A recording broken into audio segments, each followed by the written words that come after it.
बोलिए भारत माता की। और तेज आवाज आनी चाहिए। भारत माता की। अब यह बात हुई।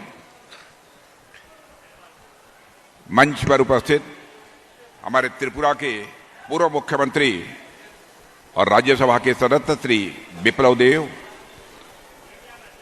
X member of parliament Kalahandi Shri Arka Keshari Deo ji, Lok Sabha प्रभारी Shri Ramesh ji Sahu, Lok Sabha coordinator Shri Shiva Prasad Mund, Shri Arat Rana Mahapatra, district president Kalahandi,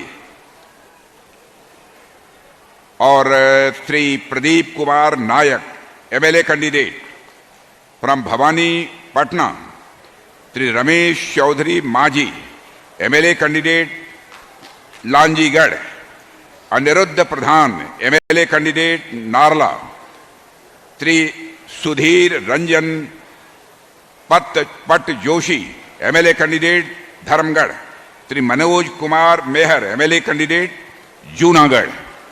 यहां मौजूद मेरे सभी सम्मानित बहनों एवं भाइयों, शायद कालीहांडी में इस स्थान पर किसी सभा को संबोधित करने के लिए पहली बार मैं आप लोगों के सामने खड़ा हुआ हूं।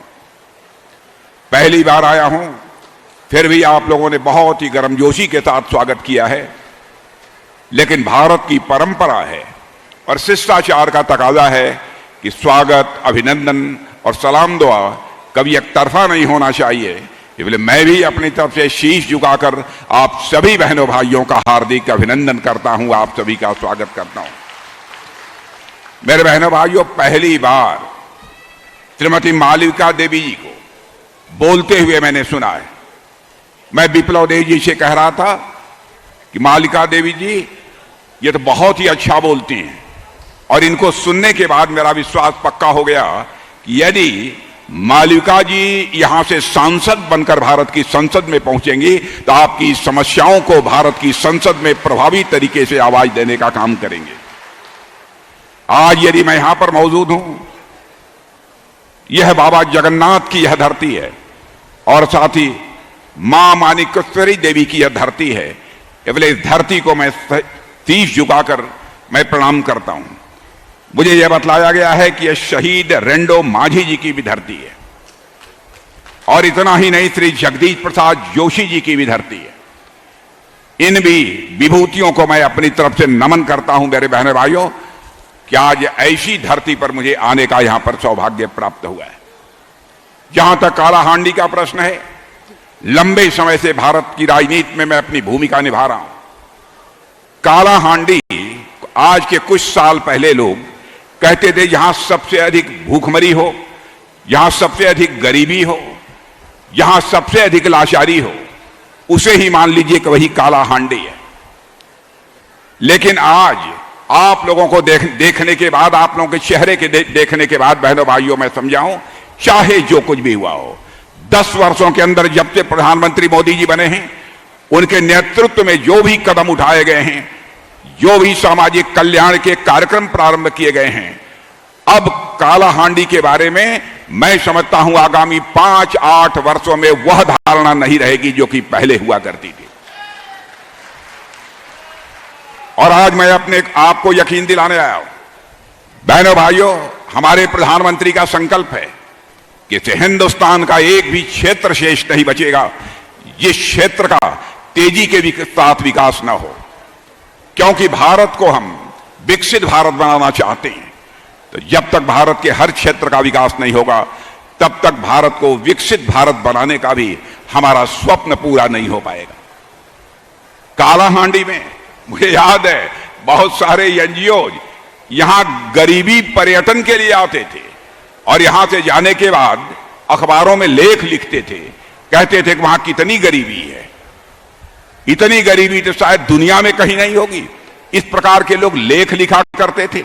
यहां से जाने के बाद आपने इस देश में लंबे समय तक कांग्रेस की सरकार को भी काम करते हुए देखा है।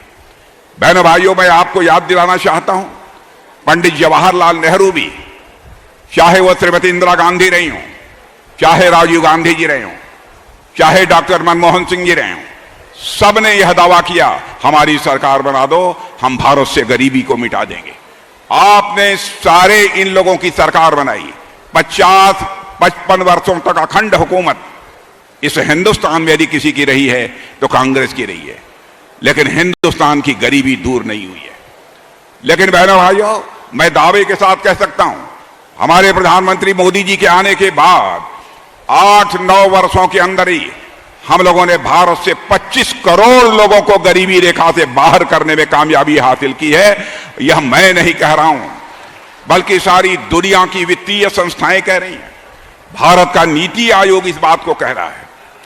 जो काम कांग्रेस नहीं कर पाई कभी, उस काम को करने का जो मुहिम प्रारंभ किया था हमारे प्रधानमंत्री ने, उसको काफी हद तक उन्होंने पूरा किया।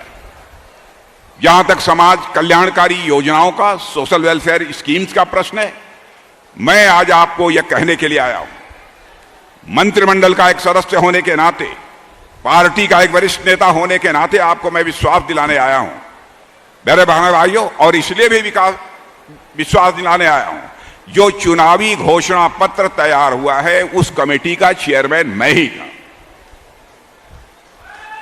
घोषणा पत्र में जो कुछ भी हम लोगों ने लिखा है, बहुत सोच समझ कर लिखा है। हमारा ये चरित्र है कि हम जो कहते हैं वह हम करते हैं, हमने करके दिखाया है। मैं आज आपको कहने के लिए आया हूं बहनों भाइयों, 10 से लेकर 15 वर्ष के अंदर हिंदुस्तान में कोई भी गरीब शेष नहीं बचेगा। यह मोदी की पक्की गारंटी है। इस हिंदुस्तान में एक भी व्यक्ति शेष नहीं बचेगा आगामी 5 से लेकर 5 वर्षों के अंदर, जिसके पास रहने के लिए पक्का मकान न मुहैया हो। एक परिवार शेष नहीं बचेगा जिसके घर में नल के माध्यम से जल न पहुंच जाए। एक परिवार ऐसा नहीं बचेगा जिसके घर में माताओं बहनों को एलपीजी गैस सिलेंडर के माध्यम से खाना बनाने का अवसर न मिल जाए।